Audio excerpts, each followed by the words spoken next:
Good afternoon, everyone, from Decatur, Mississippi. It is game time as your Sumrall Bobcats try to punch their ticket to South State, where they would take on Lamar County rival, the Purvis Tornadoes. I am Kelly Sander, along with producer engineer Richard Thompson. Game 2 of the best of 3 game South State semifinal in the 4A classification. Originally scheduled for last night, but got rained out, is set to go. The Bobcats, being the home team, will bat this way. Barrett Brazil leading off. He'll be followed by Landon Holloman. Walker Long bats third. Leo Odom batting fourth. In the 5 spot is Cade Clinton. Landon Hawkins bats sixth. He'll be followed by the DH Connor Walker. Tyson Hicks, the second baseman, bats eighth, and then Hampton Baudouin, the right fielder, bats ninth. So for Sumrall, it's Brazil playing center, Holloman at short, Long the catcher, Odom at first, Clinton in left, Hawkins at third, and then we mentioned the DH Walker, the second baseman, Hicks and Baudouin. And they will face Trent Renfro, who will pitch and hit for himself on the hill tonight here at Newton County, the home of the Cougars. If you believe the dimensions that are painted on the fence here, this is one of the smaller ballparks that you will see. Just 310 down each of the lines. 310 in the 320 rather in the power alleys, and only 337 to center field. Now they do have a high fence in center. The wind is blowing in toward home plate from our vantage point. People already checking in on our text line at 601-310-7077. Christy Martin has already checked in. She's watching, as she always does, on her big screen TV down in Folsom, Louisiana. Karen Thompson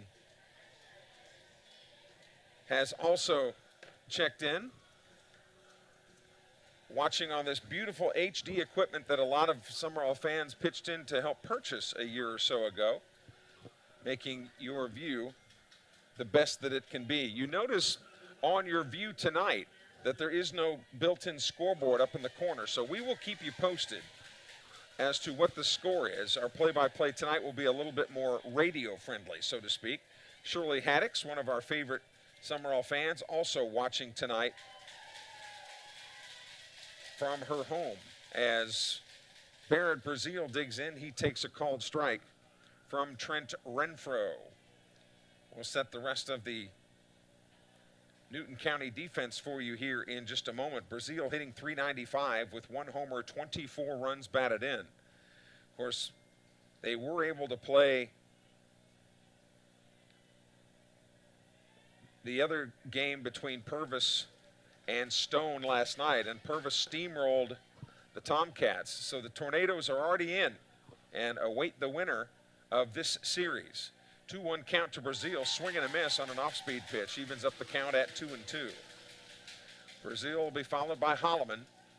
Bobcats obviously in their powder blues, which is their favorite uniform to wear. Here's the 2-2 pitch. Swung on, lifted foul down the left field line and out of play. As you're coming into Decatur, you don't quite get to the main intersection before you turn right on the 503. And then Newton County is just about a mile down the road on the left. Newton County High School and Junior High, that is where this athletic complex is. The 2-2 pitch to Brazil. Swing and a miss. He got him on strikes. Fooled him on some off speed, and Brazil is down for the first out of the game.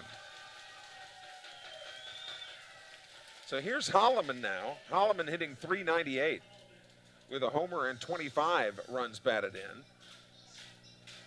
Setting the defense for the Cougars, Tolbert is at third. The shortstop is Vance Richardson. First pitch is strike on the corner. Second base for the Cougars is Camden Toms, and over there at first base is Dalton Graham. Graham got to pitch a little bit in game 1. Working quickly, and the second pitch is on the corner for strike 2. The outfield from left to right is Mangum, Johnson, and Lewis. And the battery, of course, Renfro on the hill and Hayden Amos behind the plate. Swing and a miss. Holloman down on 3 straight pitches. 2 up and 2 down very quickly. here in the Bobcats. Top of the first. Jennifer Hawkins has texted in at 601-310-7077. Jennifer, the grandmother of the third baseman for the Bobcats, Landon Hawkins. So here's Walker Long. First pitch to him skips up there for ball one. Walker Long hitting a torrid .421 with 4 homers and 45 runs batted in. Second pitch to him is right down the middle for a strike. So a ball and a strike. There's only one Partio here in Newton County. You can maybe see it there in left center. There are some clouds in the area, but none of them too threatening. Thank goodness. There's just been a lot of rain around the area lately. Breaking ball in there for strike two. Walker Long knew it. Couldn't pull the trigger in time. So 1-2 to the Sumrall catcher here in the top of the first. Swung on, and that's a base hit into right field. So Walker Long with a 2-out base knock is aboard, and here comes Leo Odom. Odom seeing the ball well as of late, hitting .356 with 2 homers and 18 runs batted in. Odom has hit as low as 7th in the order. There's the throw over to first. Malik McNair in there running for Long, the catcher, so that he can put his equipment on. Odom, as we mentioned, has hit as low as 7th in the order, but hitting cleanup now. Swung on, chopped foul, wide of third. So 0-1. Jim and Glenda Cody are watching from the 601. Glad to have them along. Some Sumrall fans made the trip, but especially not knowing what this weather's going to do. It's sometimes risky taking the drive. Grounded to third. This should be routine. Throw over to first, and that'll do it. No runs, 1 hit, no errors, 1 man left on base. The Bobcats come up empty in the top of the first inning. So that'll do it for the Bobcats in the top of the first. Let's go over the Newton County batting order now. The center fielder Cooper Johnson will lead it off. He'll face Dr. Jack Miller. Miller gets the start today for Sumrall. Vance Richardson, the shortstop, bats second. Then the right fielder Cooper Lewis batting third. He'll be followed by the catcher Hayden Amos. Cade Mangum, the left fielder, is batting fifth. Boy, you better have a good throwing arm with a name like Mangum, right? I'll bet he's got a gun out there, right? In the 6th spot, Dalton Graham, the first baseman. Then Trent Renfro, he'll hit for himself in that 7th spot. Then Landry Tolbert, the third baseman, bats 8th, and Camden Toms will bat 9th. So for Newton County, it's Johnson, Richardson, Lewis, Amos, Mangum, Graham, Renfro, Tolbert, and Toms. The Gum Pond Ditos have checked in from the 601. Again, you can join us by texting in at 601-310-7077. Nancy Drake has joined us from Los Angeles, California. Wow. Guess there's nothing else to do out there in the glitz and glamour city of LA. Glad to have Nancy Drake from the 213 area code. Sumrall Bobcats and the South State Playoffs brought to you by Diversified Forestry Management, the professionals at Real South Hunting, American Graphics, Watts Brothers Implements, Kids Campus Learning Center, Landry Lewis Germany Architects, the Spencer Nixon Alpha Insurance Agency, Windburn Lawn and Landscaping, Parkwright Striping and Seal Coating, High and Tight Gentlemen's Club, a great place to get your haircut. Raymond and Truvy McCraney are watching from Hickory Grove and Melby, Mississippi. They like them some Landon Holloman and wish Landon the best of luck. First pitch to Cooper Johnson is a strike from Jack Miller. Let's see who else is checking in. There's a little blooper foul wide of third. Connors checking in on live from the 601, and Williamson watching from Hattiesburg tonight.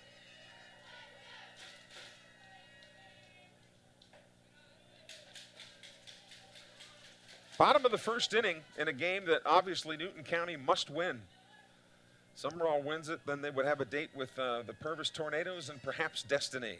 Miller's pitch is inside. Jack Miller comes into the game with a win-loss record of 4 wins and 1 losses. He has an ERA of 3.0.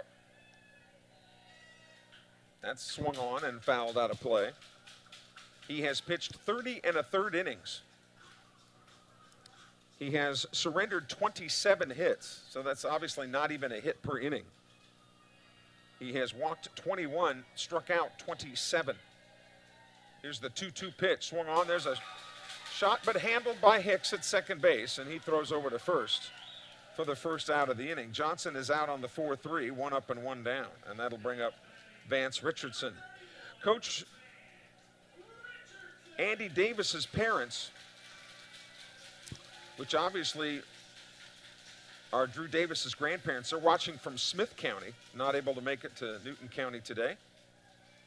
They want to thank all the supporters for providing the equipment and the money that it takes to get all this beautiful HD equipment to work and up and running so that they can stay at home and watch the games live. That's high, 2-0 now. We talked about why we call Jack Miller Dr. Jack Miller. There was a IndyCar driver back in the 70s named Dr. Jack Miller, and he was a dentist who was actually sponsored by Crest.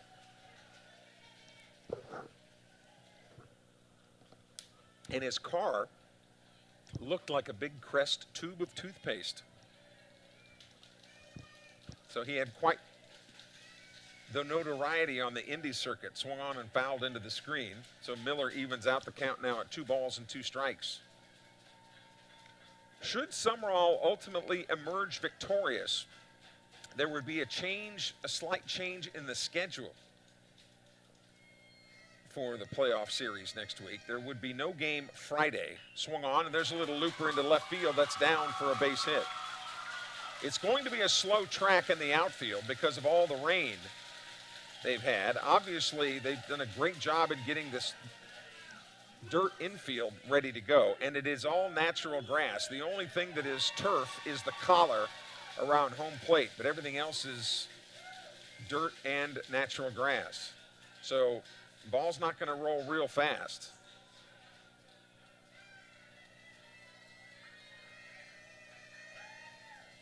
So 1 on, 1 out here in the bottom of the first for the Cougars. That pitch is high, ball 1.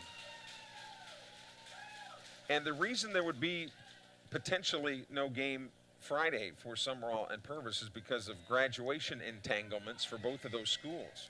There's a lot of baseball to be played yet. That's outside, 2-0. So Richardson with the 1-out single is at first base. And Cooper Lewis, the right fielder now, facing Miller as he throws back over to first base. Anita Sumrall, the athletic director at Sumrall and our boss, she is watching from home today with a "Go Cats" exclamation. That's high, 3-0 now to Cooper Lewis. Grand Jan and Big J are watching the Brazil kid play for the Bobcats. Well, that must mean Barrett. 3-0, that one's there. 3-1 now, the count. Cougars making a little bit of noise here in the bottom of the first inning. The 3-1 from Miller. Strike on the corner. So he fills it up now at 3-2. We'll see if Jordan Smith, the coach for the Cougars, will start Richardson on a 3-2 count. Bobcats think that he might be going, and they throw over there to keep him close.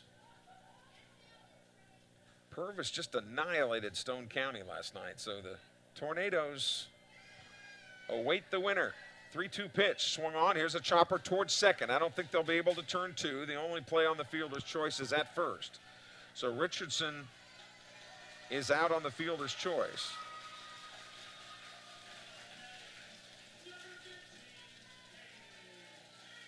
So 2 outs, and that'll bring up Hayden Amos, the catcher. The lefty hitting in the cleanup spot. But Richardson at second base will be moving on contact with 2 away. First pitch from Miller is high, ball 1. I think you saw just how slow a track you're dealing with today with this grass. It has taken so much rain. Again, the baseballs are not going to be rolling too quickly anywhere today. Little breaking ball catches the inside corner for a strike. Each team has a hit in their frame here in the first inning. Scheduled for 7 here today. In Decatur, the 1-1 from Miller. Swung on, chopper toward short. Holloman's got it. Throws across his body onto first, and that retires the side. So like the Bobcats, no runs, 1 hit, no errors, 1 man left on base. We've completed an inning here in Decatur. No score between the Cougars and the Bobcats. You're watching the 4A South State playoffs on the YouTube channel.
Kelly Sander and Richard Thompson with you on a very pleasant afternoon in Decatur, home of the MHSAA regular season champions from East Central Community College.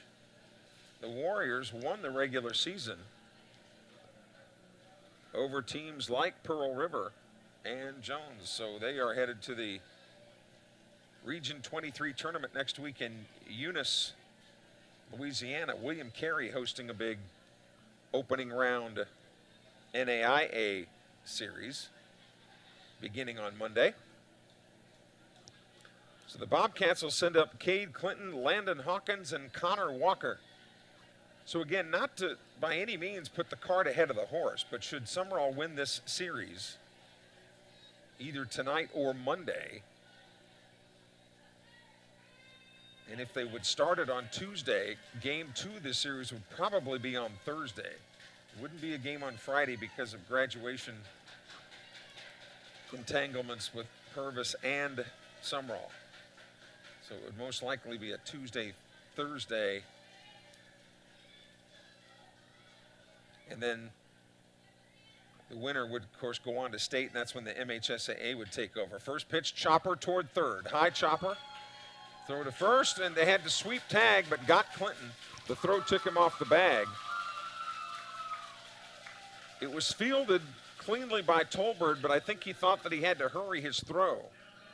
And when he did, it pulled Graham off the bag, but he swept tag Clinton for the out. So it'll go as a 5-3 in the book. And here's Landon Hawkins now. First pitch swinging, and Hawkins fouls it off to the right. No wind really to speak of. And again, if you believe these dimensions, I'm not saying you shouldn't. I'm just saying if those are accurate, man, this is one of the smaller high school ballparks you'll see. 1-1 the count to Lando. Swung on, that one's driven down the right field line, but that one's twisting foul. Southern Miss, after winning last night, leading Monroe again today, but they are in a lightning delay in Monroe. I don't think we're in any danger here tonight, weather-wise. Chopper again to Tolbert at third. Has this cleanly, throws right on the money. 2 up and 2 down. Tolbert has 3 putouts so far here tonight, and 3 in a row.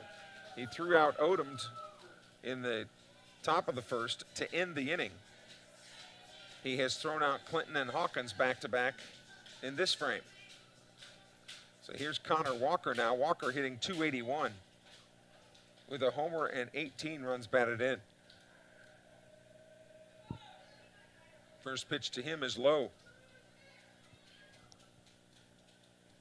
Walker, a left-handed stick to face Renfroe here.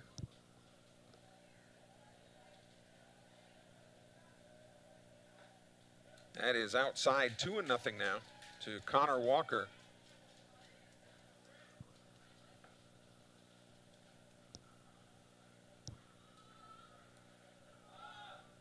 He's on the take, but that one's in there for a strike. 2-1 now.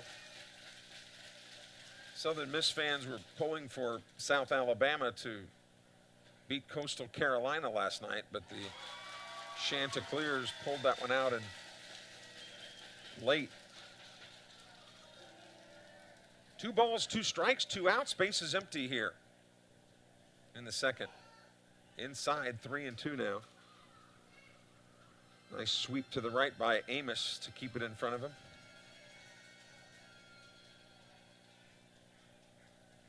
Working quickly, here's the payoff pitch. Swung on, this one's lifted down the left field line. Into foul territory and caught in left field by Cade Mangum, who was streaking into the bullpen to make that catch. And the Bobcats are up and down, 1-2-3. No runs, no hits, no errors, no one left on base. We go to the bottom of the second inning, still no score. Game 2 of the best of 3 for a South State semifinal between Sumrall and the Cougars of Newton County.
Checking the text line at 601-310-7077. Pat Russell is watching from home and sends good luck to the Bobcats.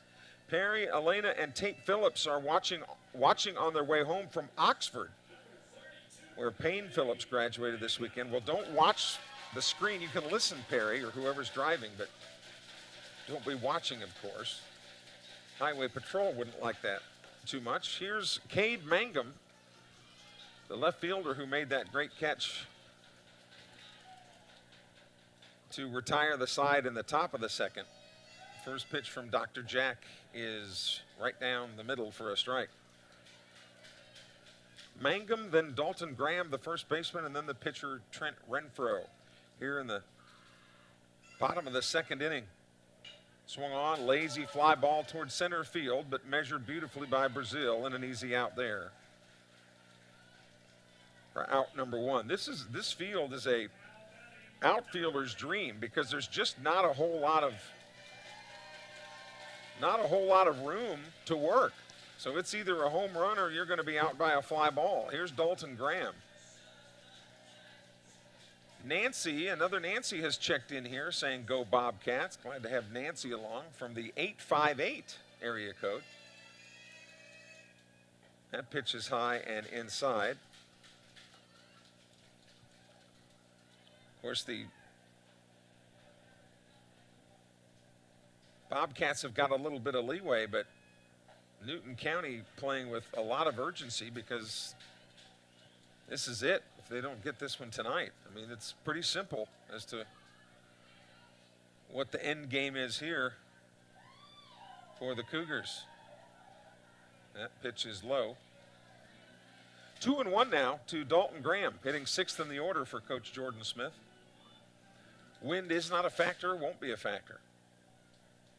Swung on, popped it up. Right side, coming over toward the Sumrall dugout is Odom.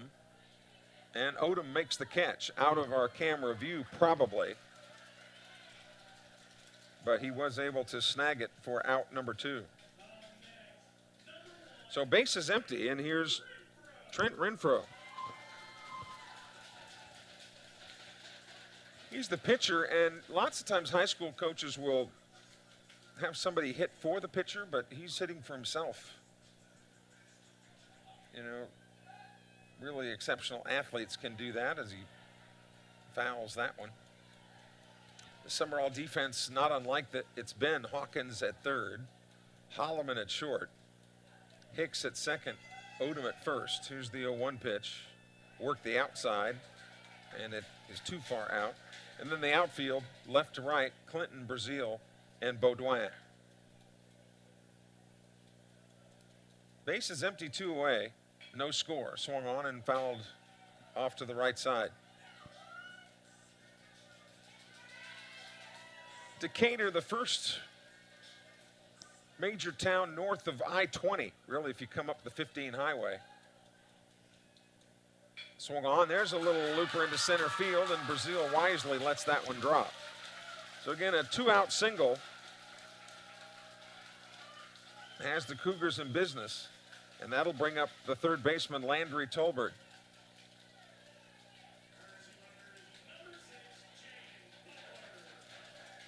Jaden Butler will come in to run for the pitcher.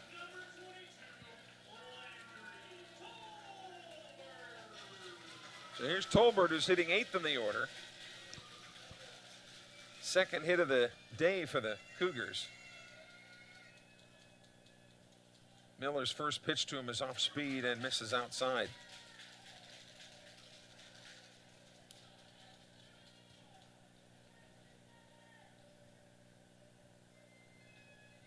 The 1-0 pitch. Swung on, another lazy flare. Brazil moving to his left, and it gets underneath his glove.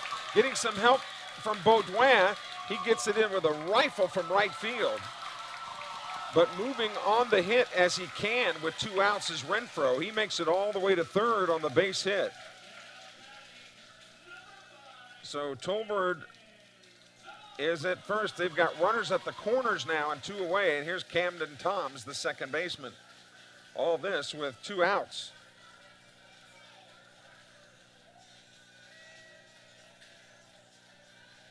Jim and Julie Ford watching from the frozen tundra soccer fields in Tupelo. I don't know that it's that cold in Tupelo, is it? Frozen tundra, that's the nickname for Green Bay. First pitch, that's high, ball 1. But we're glad that Jim and Julie Ford are watching anyway. Want to know the count to Camden Toms. Miller comes set and delivers. Swing and a foul. That evens out the count now at a ball and a strike. What noise the Cougars are making here, they've made with 2 outs. Single by Renfro, and then Toms had a single. Throw back over to first. Keep the runner close. 4-man umpiring crew today here in Decatur. Beautiful day for baseball. You got 2 serious fan bases that know the game really well. Breaking ball outside. Miller continues to try to nibble that corner. just paint the black a little bit, but he's just been off the mark. 2-1 the count. The pitch. That's that. Didn't go with anything that breaks, just went with the fastball there and was able to get that one across. 2 balls, 2 strikes, 2 outs. Deuce is wild here with 2 men on. The pitch to Toms. He went, strike 3, down he goes. So Miller comes up with a big 2-out strikeout. For the Cougars, no runs on 2 hits. There were no errors, 2 men left on base. We've completed 2. Here in Decatur, still no score between the Bobcats and the Cougars. Back for the 3rd inning after this timeout. You're watching the 4A South State Baseball Playoffs.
So here we go to the top of the 3rd inning. It'll be Hicks, Baudouin, and Brazil. 8, 9, and 1 for the Rawlers.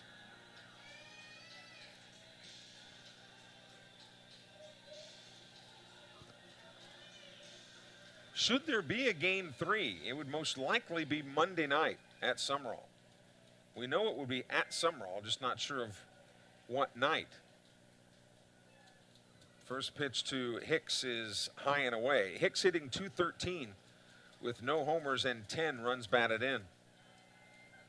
Second pitch is off the plate, 2-0. The last thing that Renfroe wants to do is to get into walk problems with the bottom part of the order, and he attacks the strike zone there, 2-1.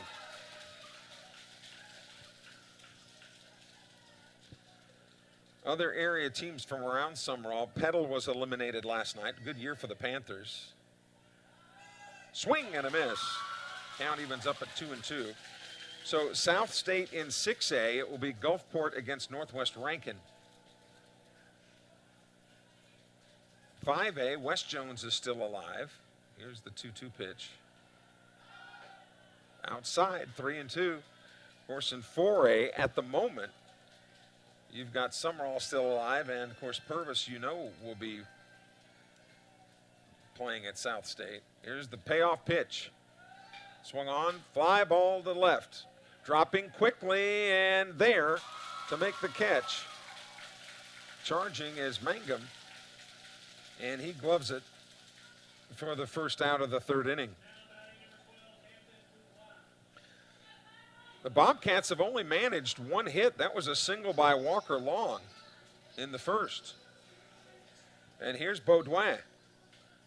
Baudouin hitting .303 with 2 homers and 24 RBIs. Baudouin unique in that you normally don't have guys that hit with power hitting in the 9 hole, but Baudouin has got power. And he's down there in that 9 slot. And he has got a rifle of an arm in right field. Here's the 1-1. Check swing, but he went around.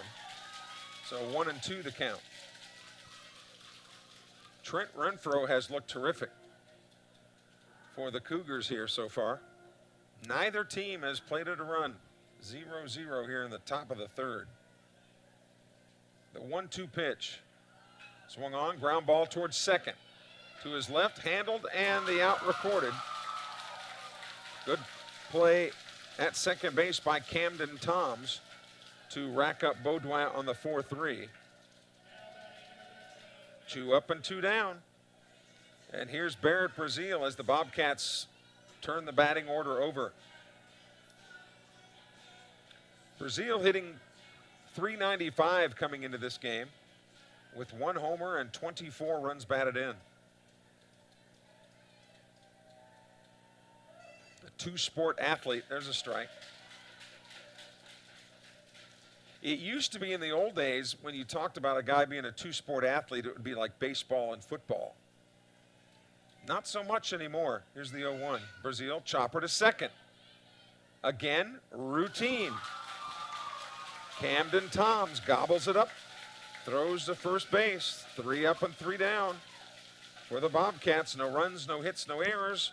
No one left on base. But to follow up my point about Brazil, 2-sport athletes, it's usually football and baseball, but now it's baseball and soccer. So we go to the bottom of the third. No score. Back after this timeout.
So Newton County goes back to the top of the order here in the bottom of the third inning.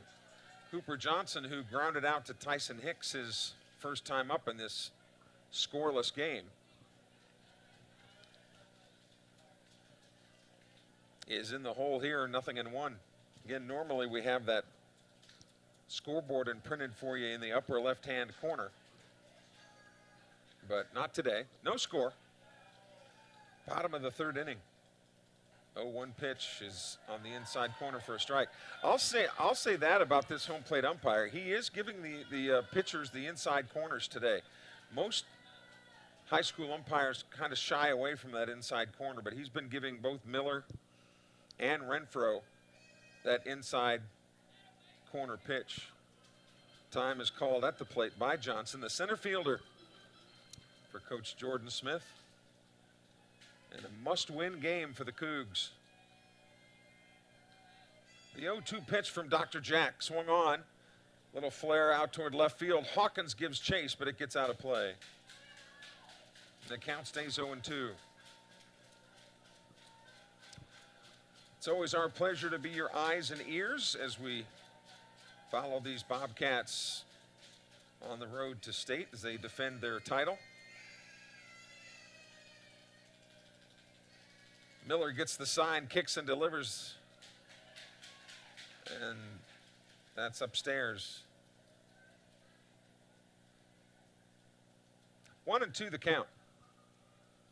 He'll be followed by the shortstop, Vance Richardson. Swung on, there's a drive down the right field line, but foul.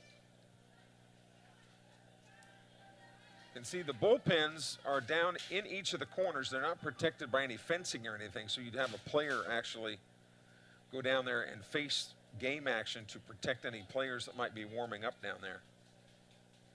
Here's the 1-2. Inside. 2-2. Johnson was wanting timeout, but I'm not sure the home plate umpire saw him extend his arm back there, and he did not get timeout. 2-2. To the leadoff hitter here in the bottom of the third inning. check swing and fought it off to the left side foul.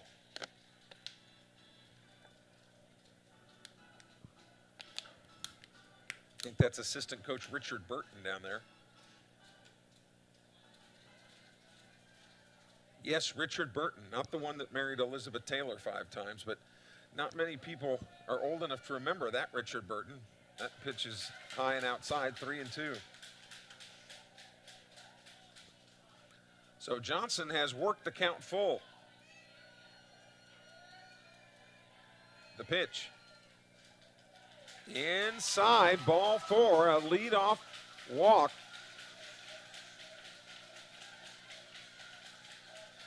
So we'll see how Smith plays it here with his number 2 man in the order and the shortstop. Normally, your number 2 guy in the order is pretty good at handling a bat, vis-a-vis putting down a bunt or hit and run or something like that. So we'll see how they play it here in a scoreless game. Throw over to first on the runner's back. Renfroe has been magnificent. He has only given up 1 hit and has put the Bobcats down in order each of the last 2 innings.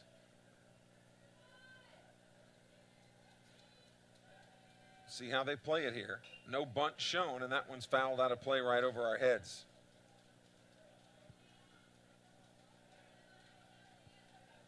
Many thanks to the folks here at Newton County for the exemplary hospitality here. We are in position A here in the press box. Throw again over to first.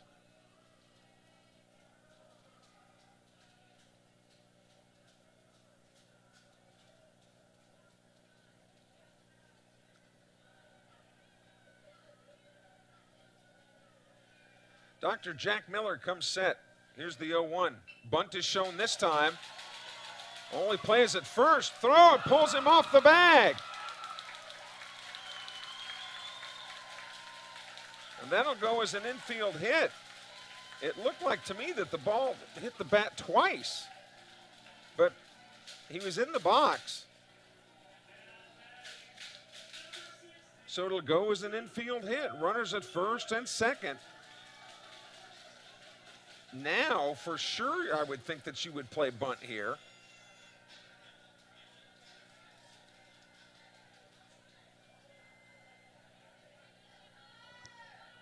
With nobody out, Cooper Lewis, the right fielder, is up to bat. Lefty versus righty, obviously the matchup here.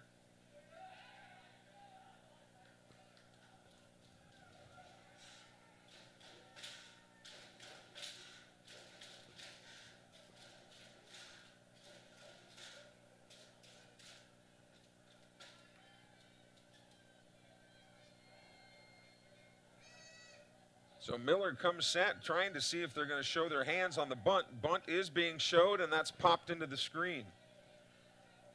Boy, this is a coach's nightmare when you're in an absolute bunt situation and you get a great pitch and just can't get it down.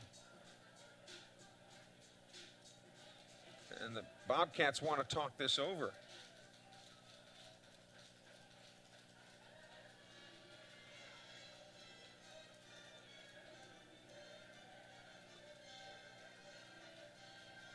This is a real important situation here with no outs, obviously.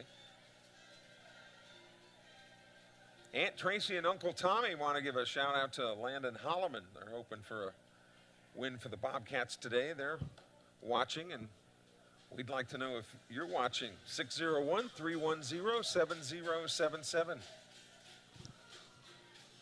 That was a good pitch to bunt, but Lewis popped it into the screen.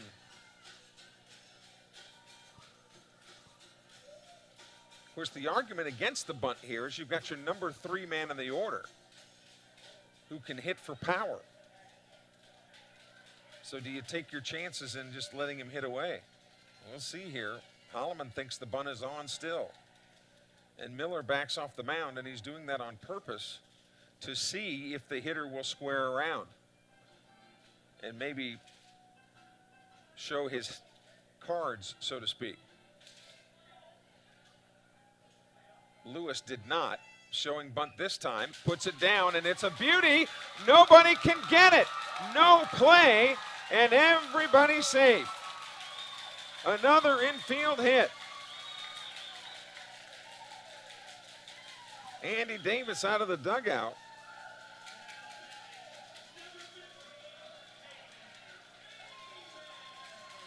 Bases are loaded, nobody out, and here's the cleanup hitter, the catcher, Hayden Amos.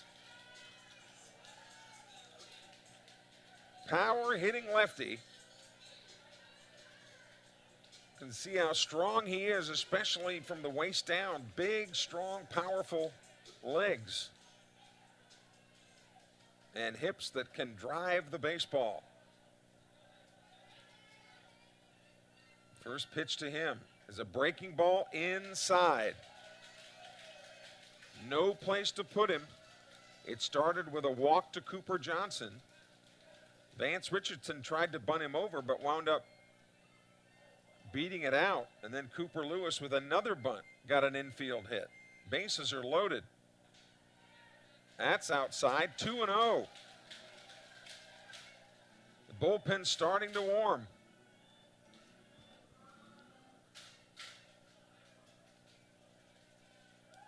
We'll get some numbers to you here in a moment. Swung on, there's a shot into right field, a base hit.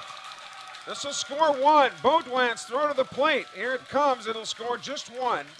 They'll go station to station on the base hit by Amos.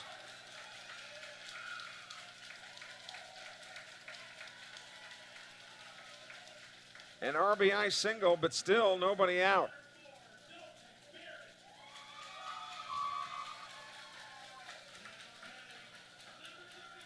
Carson Moon is warming up in the bullpen for Sumrall, and here's Cade Mangum now. He flew to center his last time up, and it was deep enough to where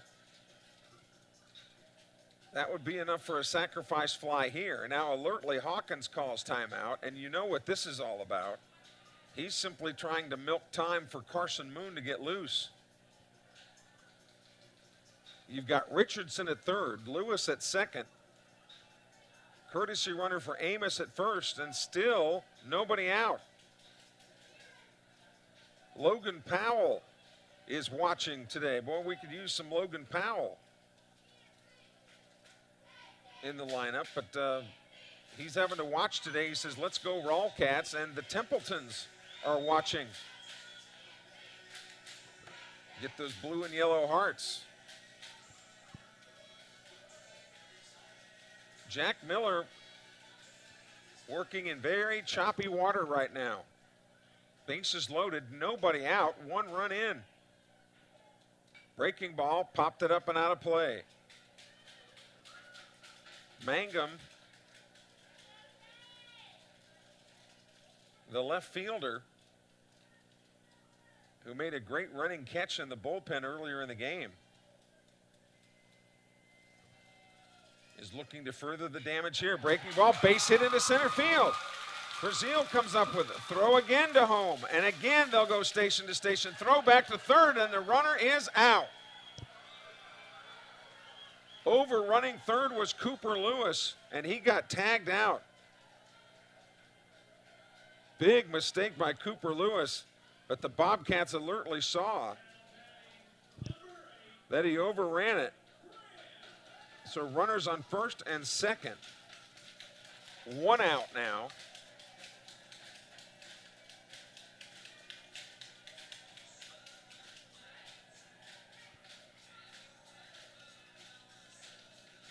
A walk, 4 singles in a row. Carson Moon is getting the call. That'll do it for Dr. Jack Miller.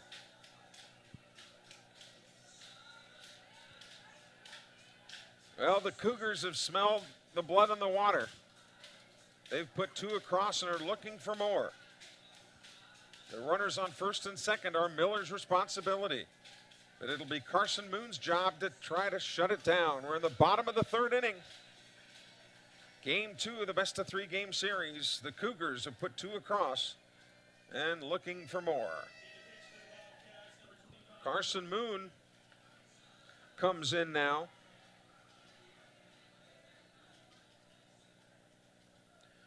Moon has a win-loss record of 5-0 with a 3.50 earned run average. This is his 10th appearance. He has pitched 26 innings. He has surrendered 26 hits. He has walked 16. He has struck out 27. And he has inherited a bit of a mess.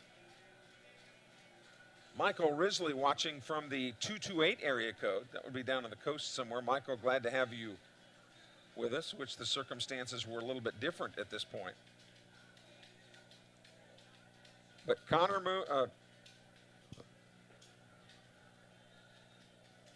Moon comes on.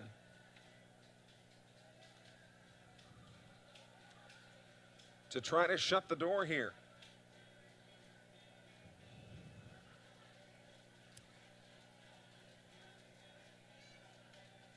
Southern Miss leading Louisiana Monroe 5-0 in game 2 of that 3-game series. Southern Miss hoping that South Al can at least beat Coastal one game of that 3-game series. That would help a lot.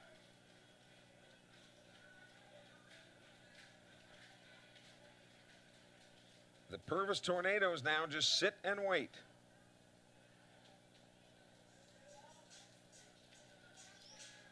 So Carson Moon.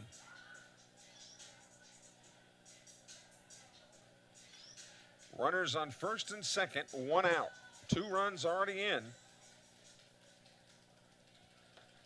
And the hitter is Dalton Graham, the first baseman. First pitch gets away, and each runner will advance. Runners at second and third now, and 1 out. Graham popped up to Odom, his first at bat. Odom made a really good play in by the Sumrall dugout. The 1-0 pitch. Swung on, grounded to short. They had the infield in. Holloman plays at first base. That's the advantage of pulling the infield in. The disadvantage, of course, is if it's hit very hard, it gets past him. So 2 outs. And here's Renfro. Renfro singled his last at bat.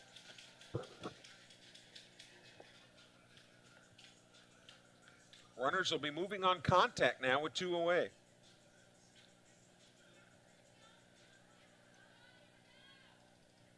First pitch for Moon. Inside, ball 1. Renfro hitting 7th in the order, and he's the pitcher. So he can help himself here.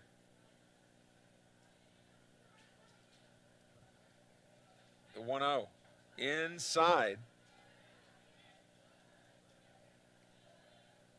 And Renfro has pitched well. The Bobcats have really had nothing for him other than a Walker long single to right back in the first inning. The 2-0 pitch. Swung on rather, and slapped foul to the right side. Coach Steve Cooley out of the dugout. Let's take a look at it.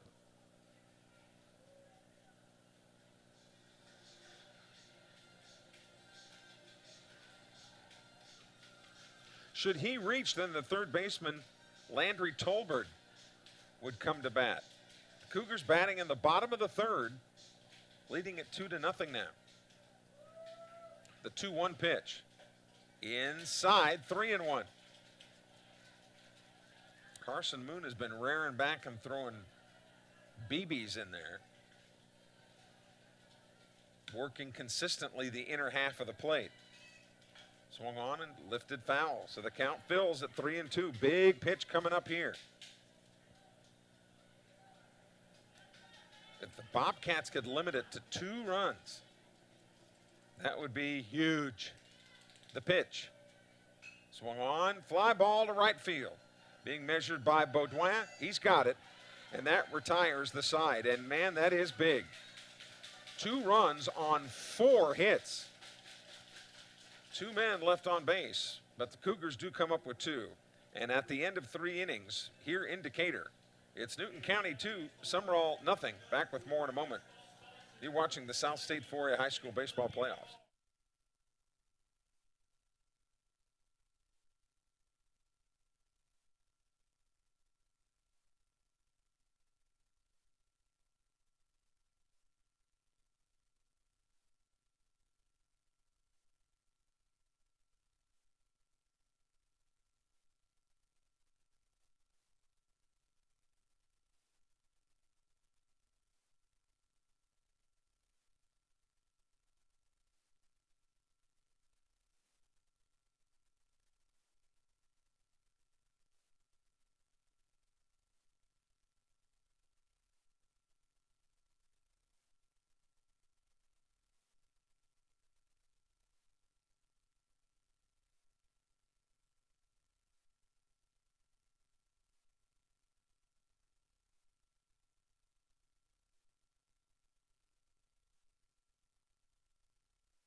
So here we go to the top of the 4th inning. It'll be Holloman, Long, and Odom.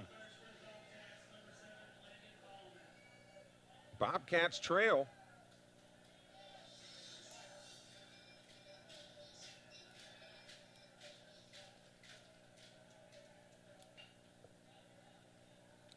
First pitch swinging, a little pop out toward the shortstop. And handling that one, backtracking just slightly, is Vance Richardson. So 1 pitch and 1 out. And here comes Walker Long quickly.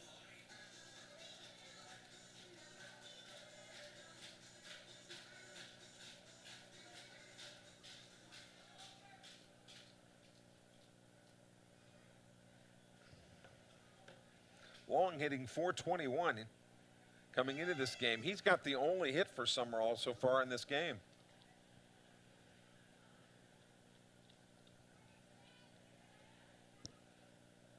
He's got 4 homers and 45 runs batted in. Swung on, a little flare out towards center. That's another one. Walker Long continues to see the ball very well. And at this point, the Bobcats need base runners. Malik McNair will come in to run for him. And here's Odom now. Odom hitting .356 with 2 home runs and 18 ribbies.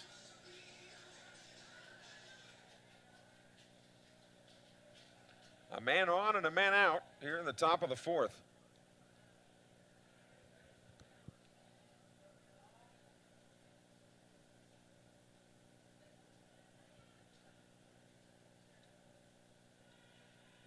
First pitch to Odom, swung on, fair ball, throw from third. Nice play to get Odom out. Great play at third. Tolbert stabbed it to his right. His glove was in foul territory, but the ball was fair. And you say, well, why wasn't the ball foul? Because it had gotten over the bag fair. But it did advance McNair to second. So 2 away, and here comes Cade Clinton now. That is 4 putouts by Tolbert at third base. Clinton hitting .376 with 5 homers, 37 RBIs. He leads the Sumrall team in home runs. Swung on, pop up. Right field, center field being measured, and the center fielder will pull it in. That's Cooper Johnson. And the Bobcats, once again, a single by Walker Long is all they can muster. No runs on one hit, no errors, one man left on base. We go to the bottom of the fourth inning. It's Newton County 2, Sumrall nothing. Back in just a moment.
So we go to the bottom of the fourth inning. It'll be 8, 9, and 1.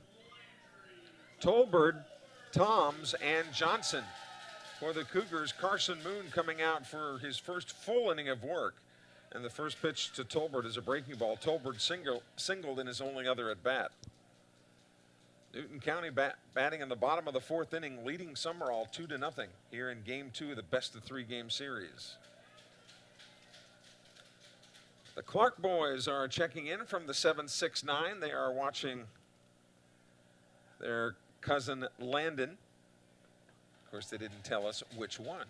Got a couple of Landons on this team. 2-1 the count to Tolbert. Moon working quickly. Swung on. That one's fought off and fouled out of play. The count evens up at 2-2. 83-mile-an-hour fastball on that one by Moon. He'll be followed by Toms, who's 0-for-1. Moon working quickly.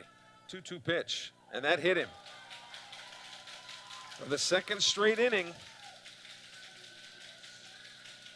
the Cougars have placed their leadoff man aboard. And that can be so troublesome because you've got a 2-0 lead and you got your number 9 hitter up here. So if you're Jordan Smith, do you bunt Tolbert over now with your number 9 man up? Let's see what they decide to do here. Hawkins thinks so. He's in on the grass at third. They show bunt and he pops it up. Foul and out of play. You know, a lot of games, football will change with the West Coast offense and the spread and the this and the that, but baseball, strategy-wise, hasn't changed a lot over the years. I mean, you got the pitching clock now on the bigger bases in the major leagues and whatnot, but this still calls for a bunt, especially with a lead that in a game that you must win. So let's see how they play it here. Not bunting this time, took something off of it, and it's strike 2. Now the bunt you would think is off the table. Good news for Sumrall. The 0-2 pitch for Moon. Breaking ball outside. 1-2 now. 2-0. Cougars lead it. They got them both in the last inning.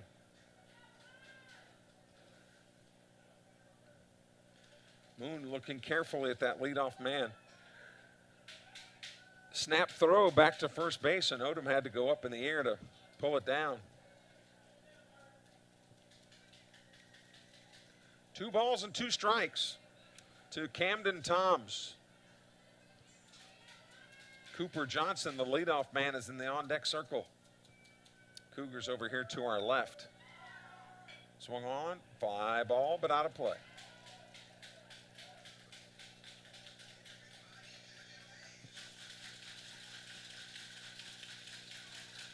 I've learned recently the farther you park away from the field, the better.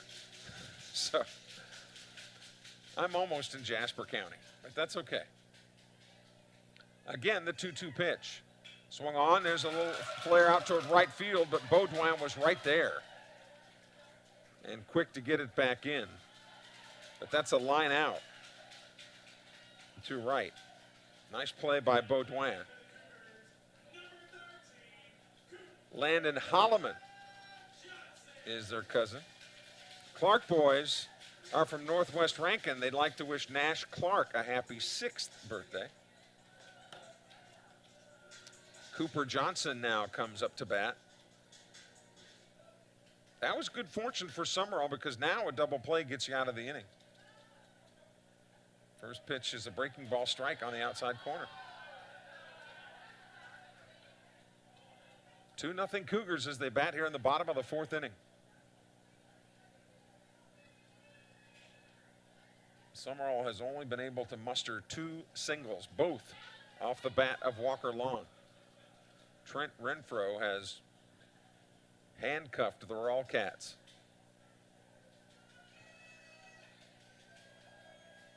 The 1-1.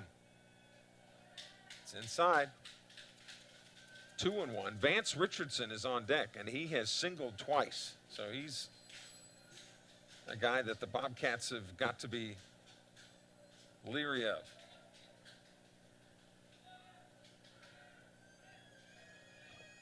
The 2-1. That's a strike.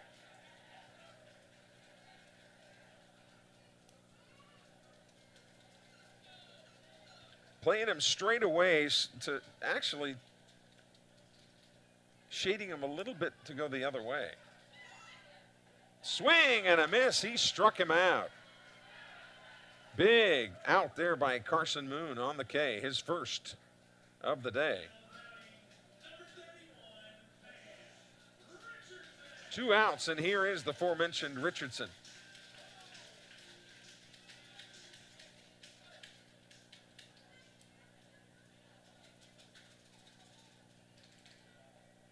First pitch strike. That was a fastball. Carson Moon on in relief of Dr. Jack. Just a 2-0 game. Breaking ball, got him to fan at one that was really out of the zone. 0-2, Richardson hitting 2nd in the order. Looking ahead to the Sumrall 5th, it'll be hitters 6, 7, and 8.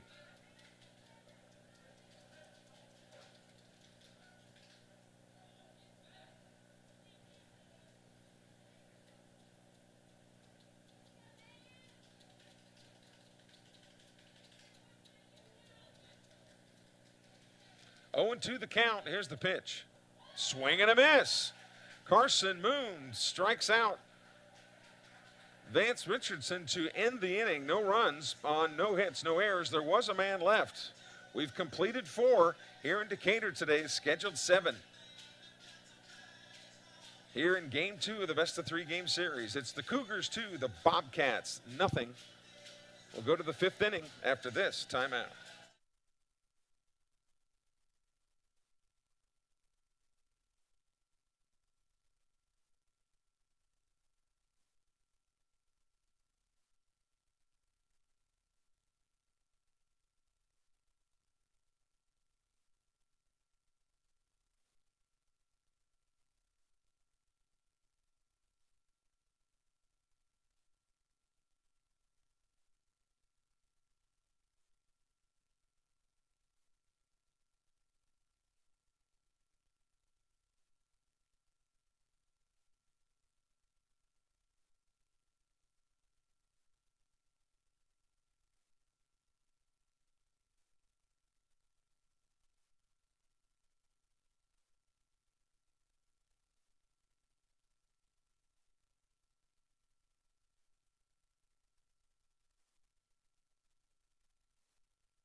Kelly Sander and Richard Thompson back with you in Decatur. Bobcats have got a little bit of time left, but not much. As we go to the top of the 5th inning, it'll be Hawkins, Walker, and Hicks. Hawkins grounded to third his only other time at bat. Landon hitting .256 with a homer and 25 runs batted in. Trent Renfroe has been masterful. First pitch is an off-speed strike right down the middle. The winner of this series gets the Purvis Tornadoes, and obviously if Sumrall, here's the slow roller to short, handled, throws over to first and mishandled at first. E3 and Hawkins is aboard.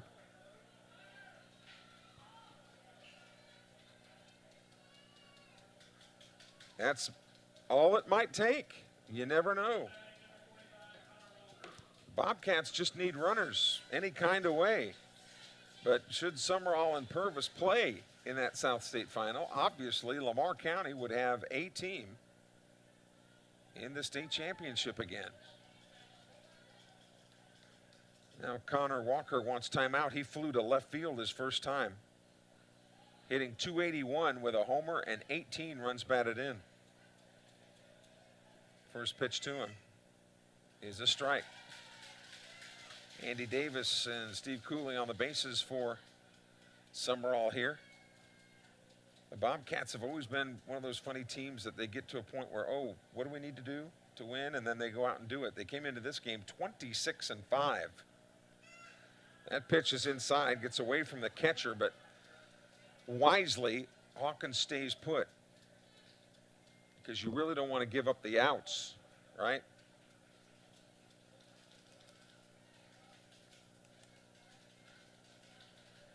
Michael watching his grandson, Leo. Odom, of course. Throw over to first base. Michael from the 228 area code. You can get in as well, 601-310-7077. Walker hitting 7th in the order. Swung on, there's a shot towards short. Mishandled at short. Only play is nowhere.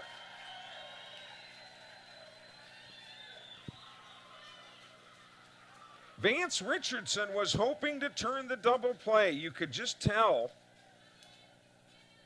that he was hoping to turn two, but then mishandled the ball all the way around. Everybody's safe. Back-to-back errors.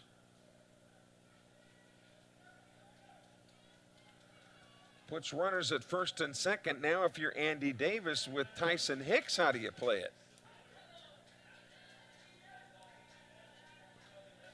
Jordan Smith calling his troops over.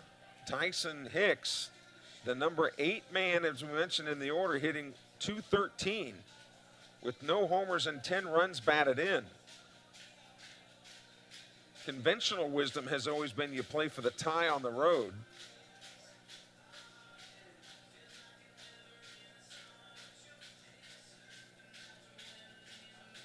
Karen Thompson texting in some words of encouragement. We'll see how they decide to play it here.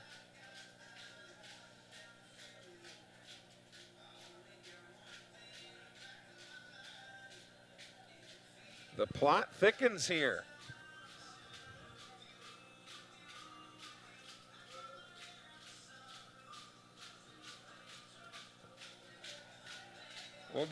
We'll see how everybody decides to play it. Hicks, in his only other at bat, flew to left field. And the reason the bunt might be good here is because you do have a home run hitter in Baudouin up next.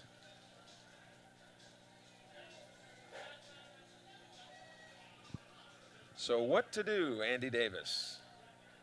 Well, we're going to find out.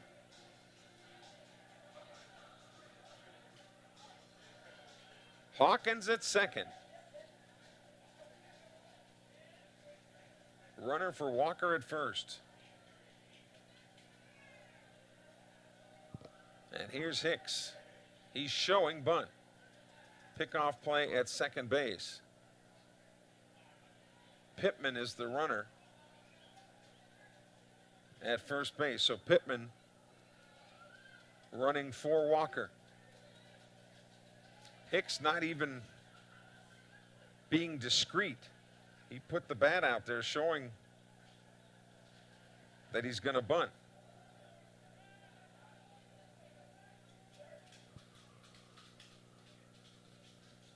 Trent Renfroe, the pitcher for the Cougars, this is not a situation that he's made. His defense has let him down here a little bit. There's the bunt. It is a beautiful bunt to third, and this is an infield hit. Everybody's safe.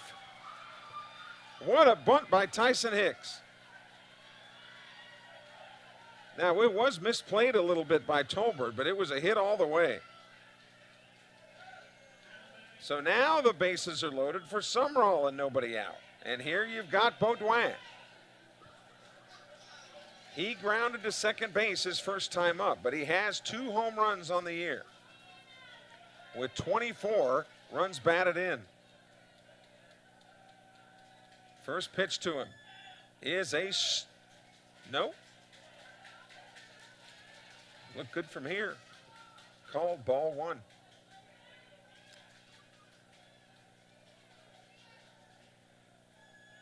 Outside 2-0, and you can bet the farm that he's on the take until he gets a strike.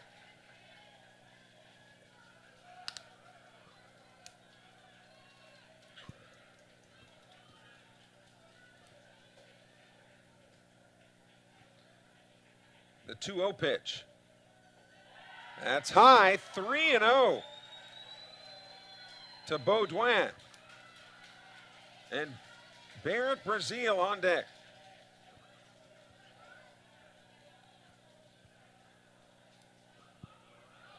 The first trouble at all that Renfroe has been in, and again,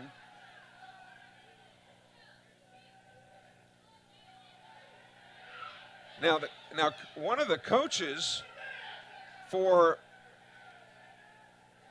Newton County is yelling into the Sumrall dugout saying that one of the Sumrall coaches has been saying something either inappropriate or doing something distracting to his pitcher. And Andy Davis, talking to the home plate umpire, and now here comes Jordan Smith. And I don't know if it's Richard Broom that they were talking about or if it was one of the players. But Jordan Smith came out to the pitcher's mound and he was not happy, and he pointed into the Sumrall dugout. And he was pointing his fingers. He was not happy at all. So here we go. It's 3-0 to Baudouin. There's a strike. And that re-engages the Newton County crowd. Now Baudouin can get to work if he needs to. The 3-1. High and inside. It's ball 4 anyway. And that will bring home a run. It is 2-1.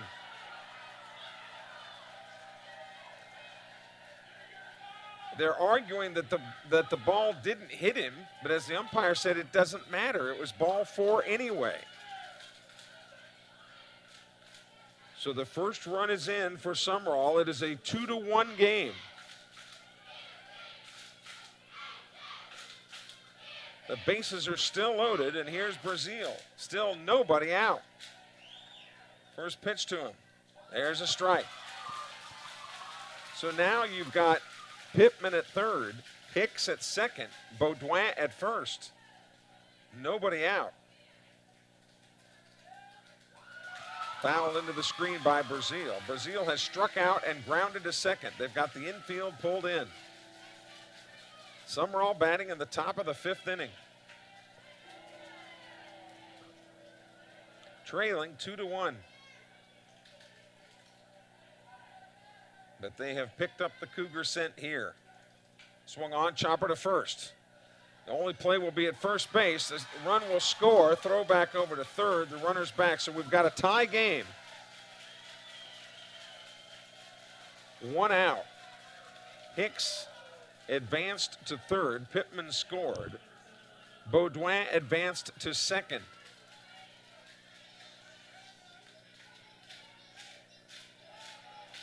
So runners on second and third. 1 out. And here's Holloman. Infield still pulled in. They will try to cut Hicks down at the plate on any kind of ground ball. The last thing they want is to be in a situation where Walker Long comes up where he can do damage. The 1-0. That's outside. 2-0 now to Holloman. He has struck out and popped a short. He's 0 for 2. Came into the game hitting .398.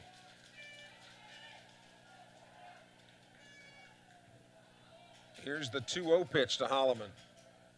Strike right down the chute.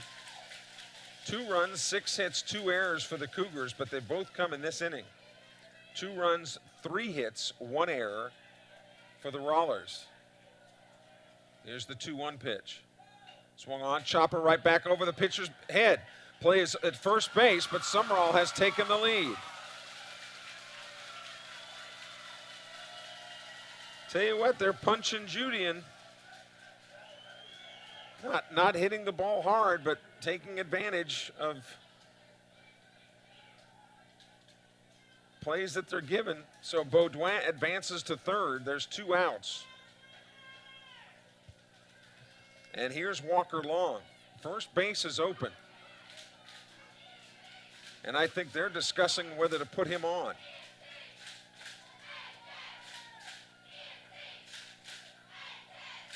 And they're going to call time here, and I think they may put him on.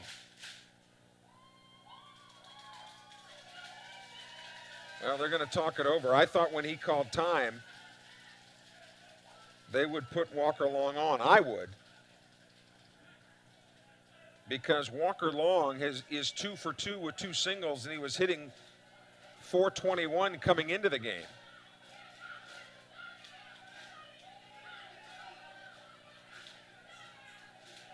And the Newton County fans are all over the Sumrall coaches, telling them to get back in the dugout. They are not happy. Odom has grounded to third twice.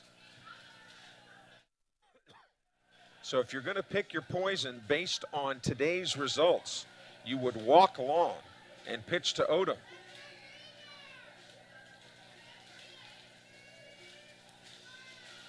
But it looks like they're going to pitch to Long. Nope, they're not either. Or are they? Now Andy Davis has called time. He wants to discuss something. Walker Long looked like he had started to scamper to first base and took about 4 or 5 steps, then came back.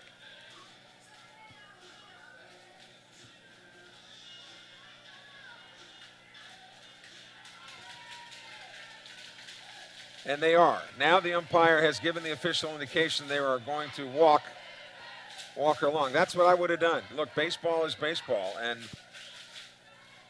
Malik McNair will come in to run for him.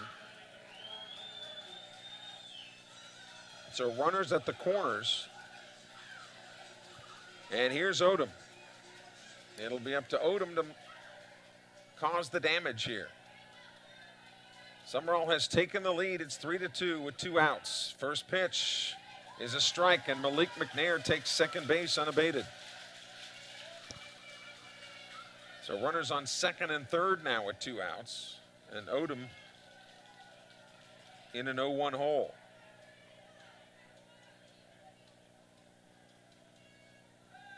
Swung on, popped it up. Left side of the infield, the shortstop takes charge and puts it away. Vance Richardson makes the play. So strategically, the Cougars did what they should have done, but now Carson Moon walks back to the mound with a little jolt of confidence as the Bobcats come up with 3 runs on 1 hit. There were 2 errors and 2 men left on base. We go to the bottom of the 5th inning here in Newton County tonight. It is the Bobcats 3, the Cougars 2. Back with more in a moment.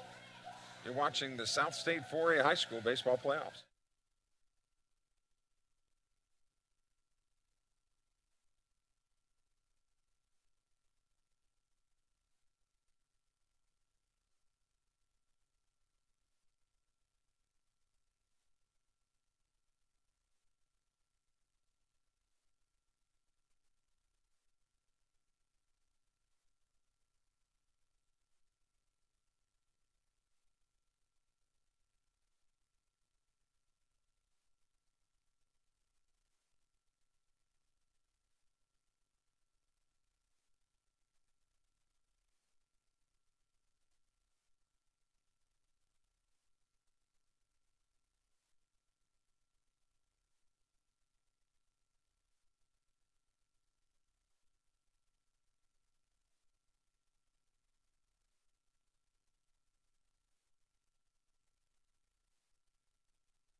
So here we go to the bottom of the 5th inning here in Decatur tonight. It'll be hitters 3, 4, and 5. So Carson Moon looks right into the teeth of the Cougars here. Cooper Lewis, Hayden Amos, and Cade Mangum.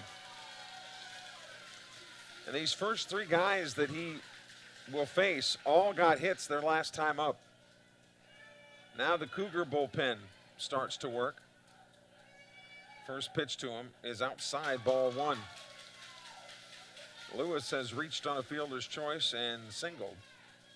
He then got rung up rounding third base, was tagged out being too aggressive. There's a strike. 1-1 the count to the right fielder, but left-handed hitting Cooper Lewis. Outside, 2-1. The long-awaited Game 2, originally scheduled for last night, of course. Swung on and fouled out of play to the left. Southern Miss was walloping Monroe 5-0, but they have been in and out of rain and lightning delays over in Monroe.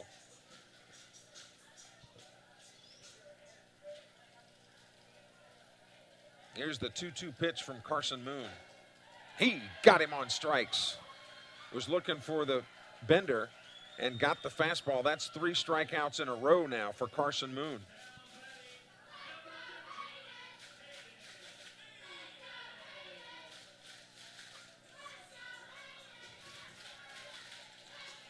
Some of you have texted in about North State.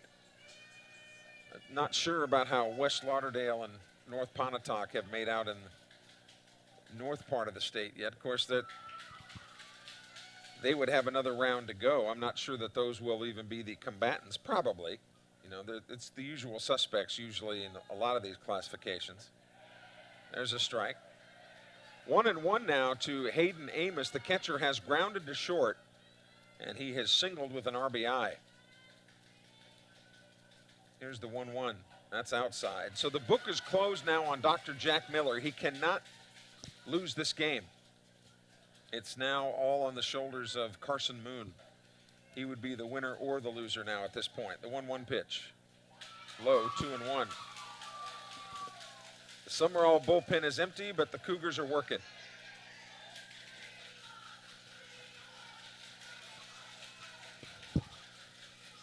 Amos, the cleanup hitter for Jordan Smith.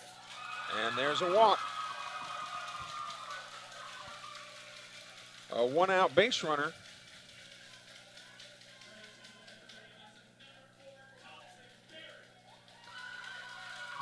So Barrett will run for Amos, and Cade Mangum, the left fielder, will come up. He has flown to center and singled. Looking at all the hits in this game, there has not been one single extra base hit. They've all been singles for both teams. There's up the middle. Holloman's got it to 1, on to first, double play. 6-6-3 double play. Holloman looks over to the dugout at Newton County. That's a double play to end the inning. No runs, no hits, no errors. As it turns out, no one left on base. We've completed 5 here in Newton County. It's Sumrall 3, Newton County 2. You're watching the 4A South State High School Baseball Playoffs.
Back with you as we go to the top of the 6th inning. Clinton, Hawkins, and Walker will be the Sumrall offerings as the Cougars have gone to the bullpen. Dalton Graham, who pitched in the opener the other night. Graham started at first base in today's game and now goes to the hill to face the middle of the order for Sumrall. Clinton has grounded to third and flown to center field.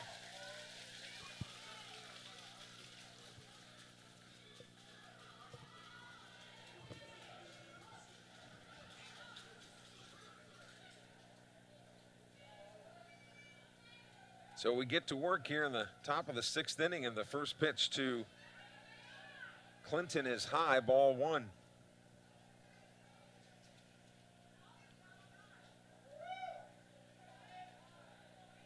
Sumrall was just anemic at the plate for the first 4 innings, but then got busy in the 5th to take the lead, albeit by 1 run. Here's the 2-0 pitch. There's a strike. 2-1 the count to Clinton, who's hitting .376. Leads the Sumrall team in homers with 5, but it is Long that leads the team in RBIs with 45. 3-1 now, the count to the leadoff hitter, Clinton. Fouled into the screen. The count fills now at 3-2.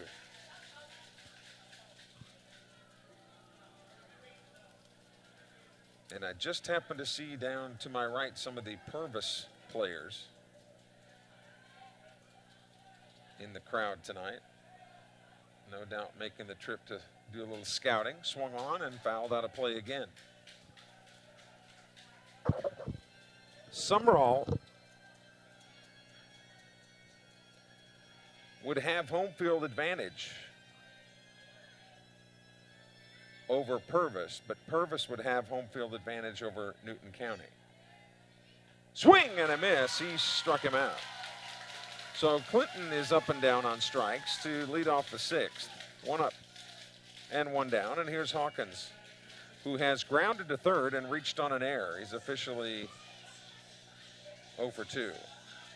But he did score a run, scored the first run. So the Bobcats not only playing to win this series, but also playing for the opportunity to play South State and have home field advantage. Again, if it happens to be Sumrall and Purvis. And this, of course, would all be weather permitting, which you know how that goes. Swung on into the screen, 1-1 to Hawkins. Game 1 would be Tuesday. Most likely, Game 2 would be Thursday, not Friday, because of graduation. So it'd be Tuesday, Thursday, probably. 1-1 pitch. There's strike 2 to Hawkins. Sumrall batting here in the top of the 6th.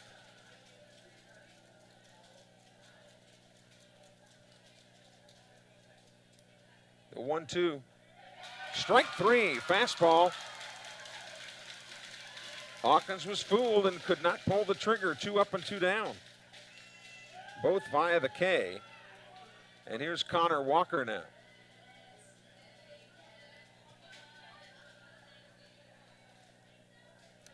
Looks like Keaton Malden is beginning to loosen for the Bobcats. The senior left-hander, Riley McGrew, will also warm up. Or no, McGrew will just protect Malden in that unsecured bullpen down there. 1-0 pitch to Connor Walker, chopped foul wide of first. So the count is 1-1. Bases empty, 2 outs. Here in the top of the 6th inning, Sumrall leading Newton County 3-2. Here in Game 2. With a 1-1. Strike 2 on the inside corner. Newton County got its runs in the 3rd. Sumrall got its runs in the 5th. 1-2 the count to Connor Walker. The pitch. Low. 2-2. Should he reach, then Tyson Hicks would come up. And really, that bunt that Tyson Hicks laid down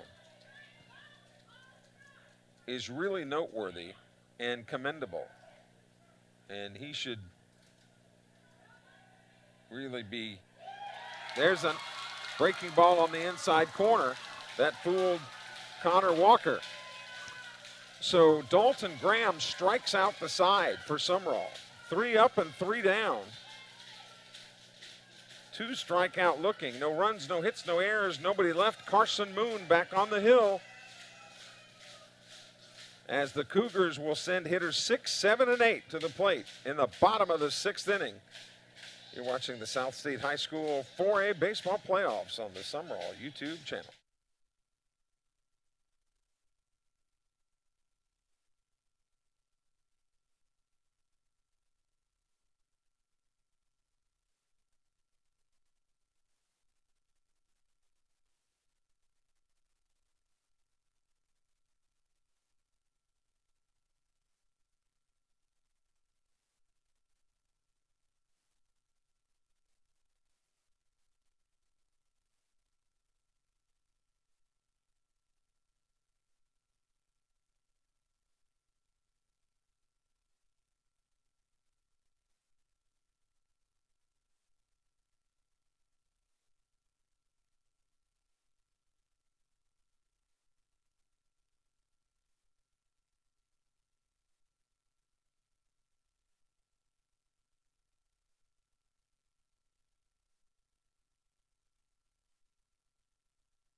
So Dalton Graham, the first baseman who's now on the pitcher's mound, leads it off and can help his own cause here as we go to the bottom of the 6th inning.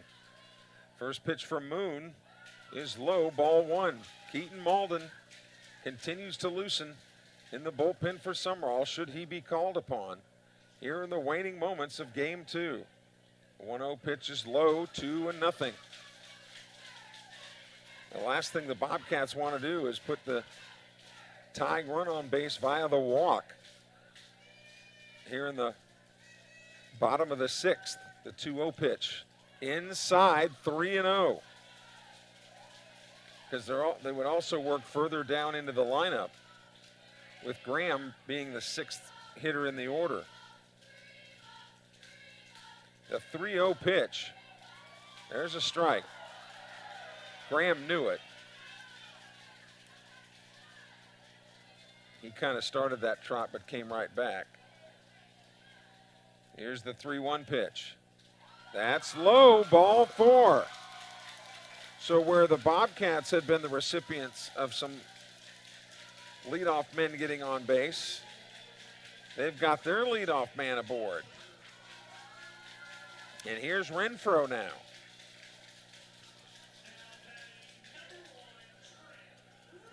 Renfroe started as the pitcher, but stayed in the game as the DH, which is where he is now. But batting 7th. Boy, big decision here for Jordan Smith. Do you let him swing away? Or do you have him bunt the tying run over? Tried to bunt, but he popped it out of play.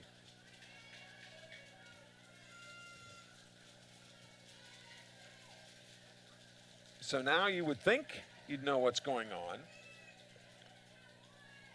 Hawkins creeping in beyond the elbow at third. Throw over at first is almost an errant throw. But of course, the more time you burn, the more time it gives Malden to loosen up. Malden is not a strikeout pitcher, but he's not a walk pitcher either. They're going to have to trust your defense when Malden is in there. And Sumrall has a terrific defense. Here's the 0-1. Bunt is shown again, but there's strike 2. Snap throw back to first. And the runner's back in time. That's a gutsy throw. And now you would think that the bunt is off the table with the count being 0-2. Leadoff man aboard for Newton County here in the bottom of the 6th inning. They trail the Bobcats by 1. The 3-2 pitch. Swung on, just got a piece of it and knocked it out of play. 3 balls and 2 strikes to Trent Renfroe. He'll be followed by the third baseman, Landry Tolbert. Game 3, if necessary, Monday night in Sumrall. The 1-2 pitch, swing. First base was occupied, does not need to throw. A big strikeout there for Carson Moon, 1 away. And here's Landry Tolbert. Marshall Phillips, Sumrall great, now playing at PRCC, just checked in on the text line at 601-310-7077. They try the bunt again. This is interesting with 1 out. Baseball purists will argue there is no right answer on that as to whether you should bunt with 1 out or not. But it certainly, even if the bunt is successful, it puts a lot of pressure on the next hitter to get a hit. And you would be looking at the number 9 hitter. He attempted the bunt there and missed it. 0-2 now. Tolbert has played excellent defense. He has 5 putouts tonight from third base. But at the plate, he has singled and been hit by a pitch, so he's been on both times. But here he is in an 0-2 hole. The pitch. Breaking ball, struck him out on a breaking ball. So 2 up, 2 strikeouts in a row. Well, I thought that was a strikeout.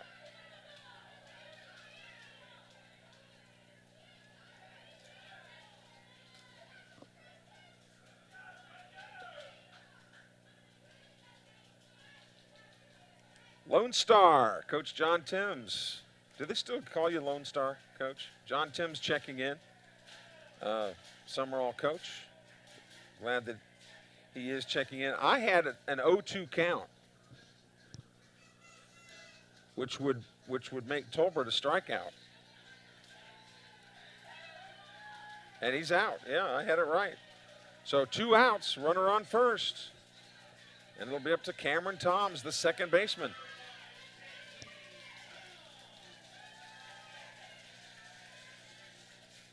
Toms has struck out and lined to Baudouin in right field.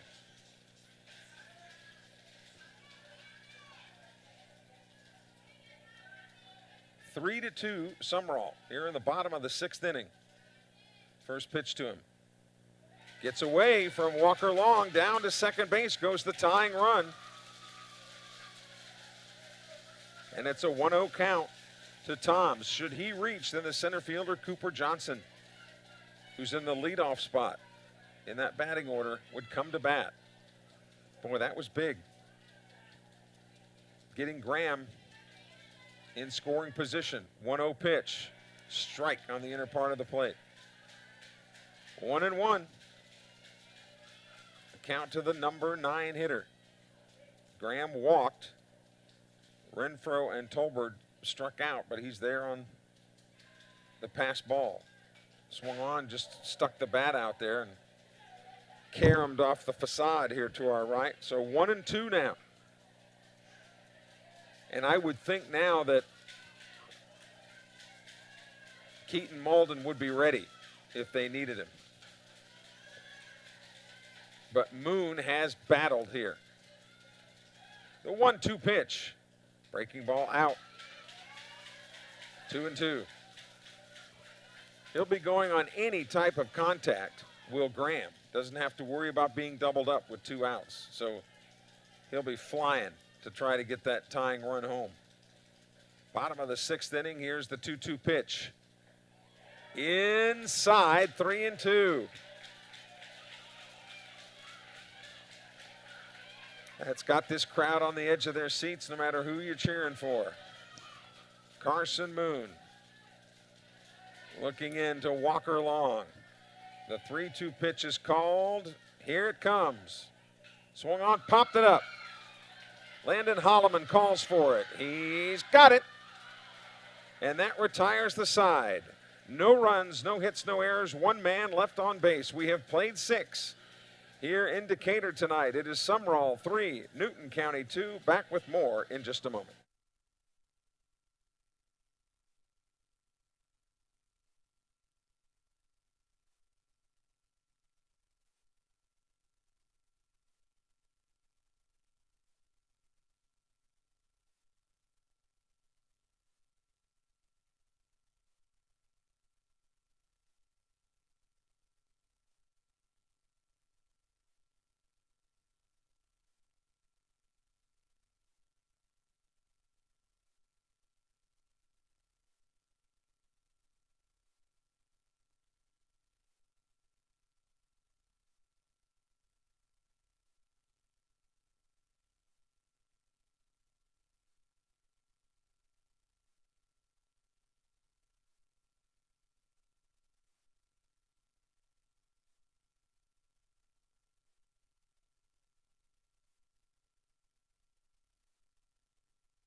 Sumrall Bobcats on the World Wide Web, sponsored by High and Tight Gentlemen's Club, a great place to get a haircut.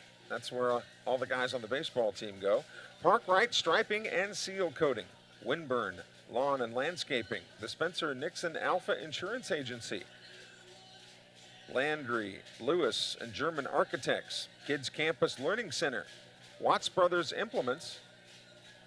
American Graphics. Real South Hunting, and Diversified Forestry Management. If you know anybody with at those businesses, we hope that you will thank them. These are the ones that put the money up for this fine equipment and making sure that everything is where it needs to be so that we can get these games on the air for you. Hicks, Baudouin, and Brazil here in the top of the 7th inning to face Dalton Graham. 3-2 Sumrall. Lefty, righty, lefty for Graham. From the 2-2-8, let's go Sumrall. Let's see what Hicks has been up to. He has flown to left field, singled, and scored. That pitch is outside, 2-0 to him. Again, Newton County got all of its runs in the third. Sumrall got its runs in the fifth. Other than that, it's been pretty quiet. 2-0 pitch. Down the tube for a strike, 2-1. Game 3, should it be necessary, Monday night in Sumrall. Here's the 2-1. Inside, 3-1. Bobcats, you can bet, would like to get some insurance, as we say in Lamar County, with just a 1-run lead. And you can bet if the lead man gets on, which he did with a walk.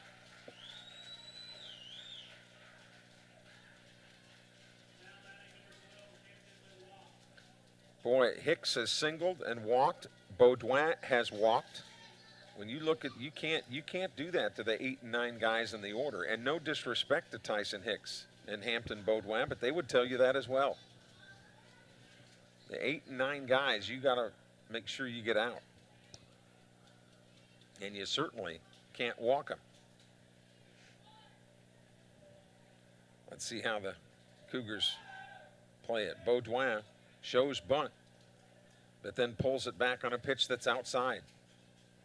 So the Bobcats are looking for some insurance here.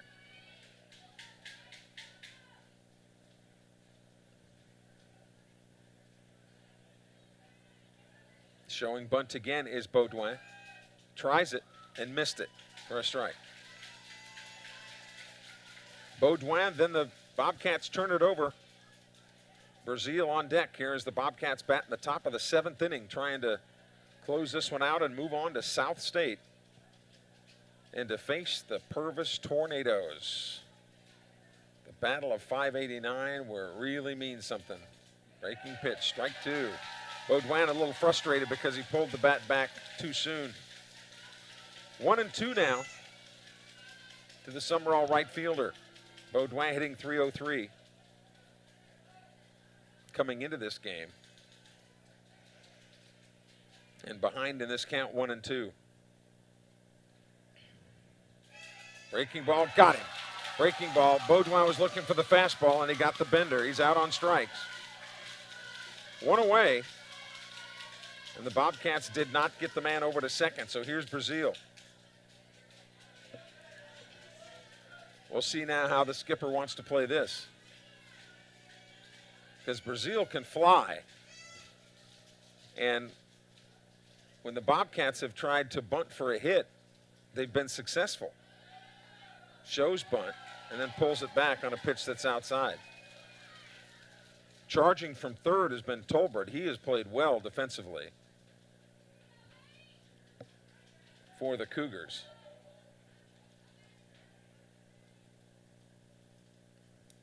Quick throw over to first base.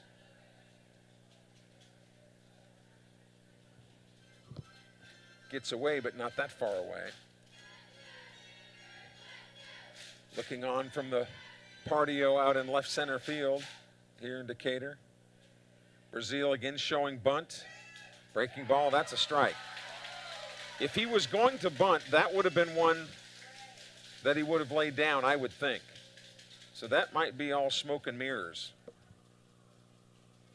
for the Bobcats. He may be swinging away. And again, there's no right or wrong way to approach this one now with your leadoff hitter. Swung on, little looper toward third. They'll go to first. Great throw. And again, Tolbert again showing his consistency and great play at third base. Brazil's out. 2 away, but they did get Hicks over to second base. So he's there in scoring position. It'll be up to Holloman to plate him with 2 outs here in the top of the 7th. And Holloman looking for his first hit of the game. He has struck out, popped, and grounded to third. He's 0 for 3.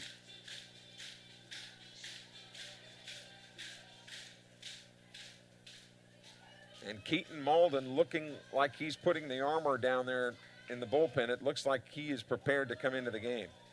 So we'll see if Carson Moon comes out for the 7th, or if they turn it over to the old wily left-hander, Keaton Malden.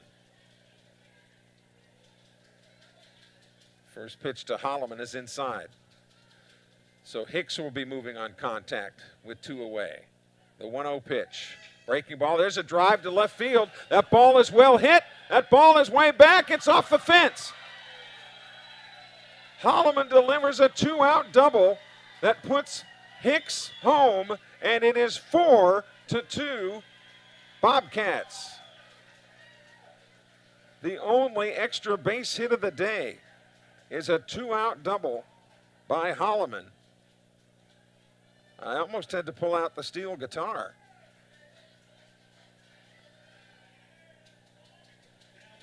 So he swaps positions with Hicks as Hicks scores, and now here comes Walker Long with first base open, and they're going to walk him again.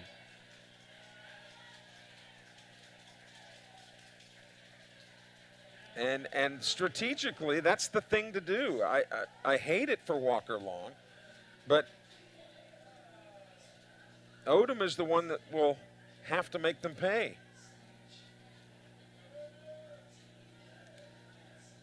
But Odom has grounded to third twice and has popped to short. So McNair in there for Long. 4 runs, 4 hits, 1 error for Sumrall, 2 runs, 6 hits, but 2 costly errors for Newton County. A run across, 2 outs here for Sumrall in the top of the 7th. They lead Newton County 4-2. First pitch is a strike to Odom. Leo hitting .356. Coming into this game, 2 homers and 18 runs batted in. No run, swing and a miss. A foul tip, rather. Foul tip officially. So 0-2.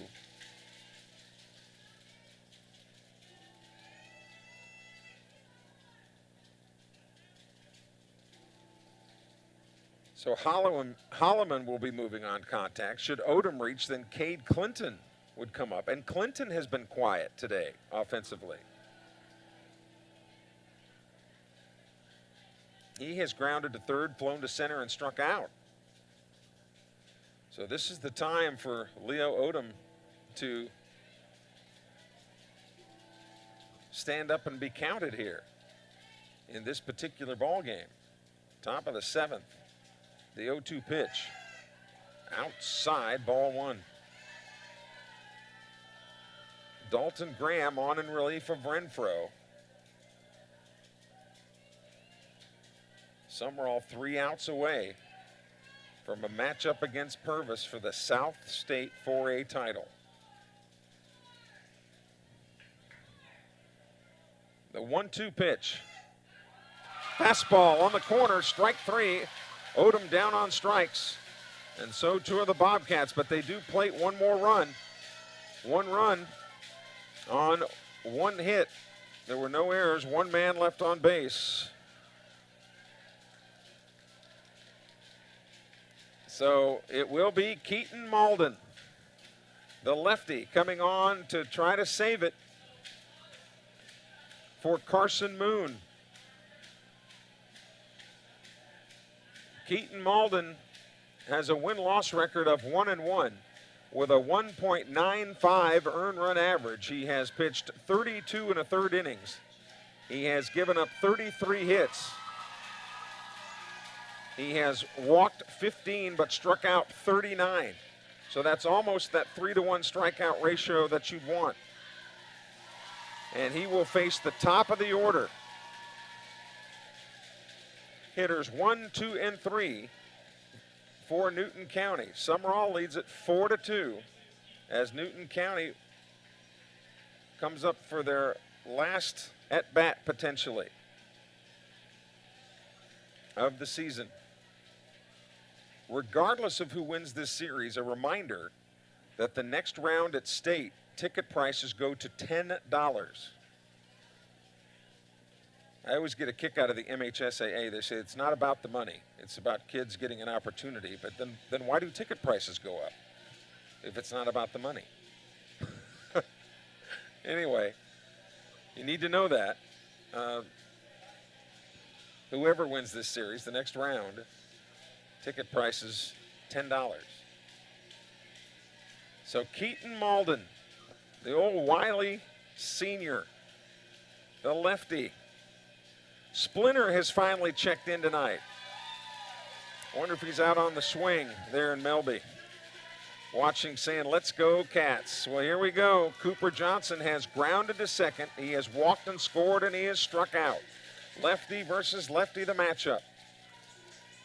Keaton Malden taking a deep breath here. He's got 2 runs to work with and gets to work. The first pitch swung on, chopper to second. Hicks has got it to his left, throws to first, and there's 1 pitch and 1 out. Bobcats 2 outs away from a showdown with Purvis. And here's Vance Richardson. But Richardson has been pesky. He has singled twice and scored. He also has a strikeout in there, but 2 for 3 on the night. The pitch. Outside, ball 1. Again, Malden is not going to wow you with power, but he is always around the strike zone and trusts his defense. Swung on, there's a little flare out toward left, and that ball is down for a base hit. I told you Richardson is a tough out, and he showed you right there. So the tying run comes to the plate. And Cooper Lewis, but he's a left-handed hitter. He has reached on a fielder's choice, he has singled, and he has struck out looking. Malden really doesn't need to worry about stolen bases. They need the base runners. First pitch is a strike right there. Lewis, the number 3 man in the order. 4-2 Sumrall. Checks the runner, brings it to the plate, popped it up out of play. Malden ahead in the count, 0-2.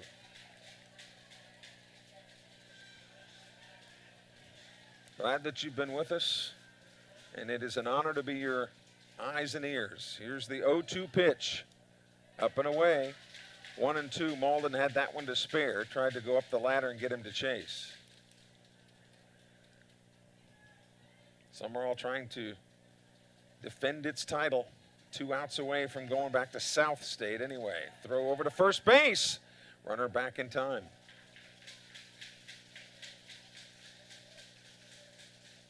Wouldn't that be something? A Sumrall Purvis showdown. An all Lamar County 4A final. The 1-2 pitch. Too high. 2-2. The cleanup hitter, Hayden Amos, the catcher, is on deck. And again, a lot of these lefties are at the top part of this order. That's another reason that Malden got the call.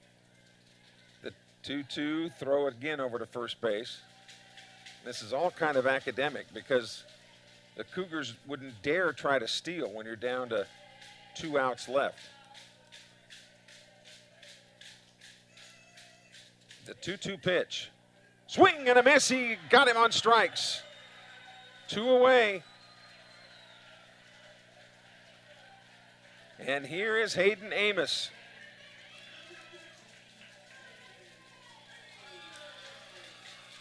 It's up to Amos. He has grounded to short, singled and walked.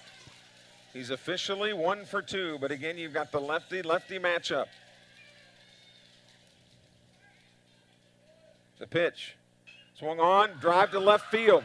Right there is Cade Clinton, who puts it in his back pocket. And the Sumrall Bobcats have won this ball game 4-2, have won this best-of-3 game series 2-0. And there will be an all Lamar County final in 4A South State. The Purvis Tornadoes and Sumrall Bobcats will begin the series Tuesday night, weather permitting, in Sumrall. The Bobcats will have home field advantage in this best-of-3 game series. Don't forget the tickets will be $10 to get in to South State.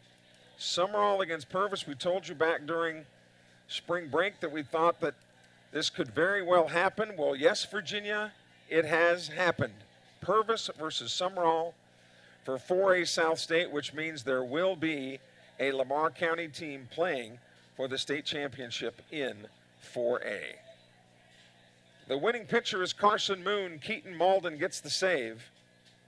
The Sumrall Bobcats advance, and they will face Purvis at South State.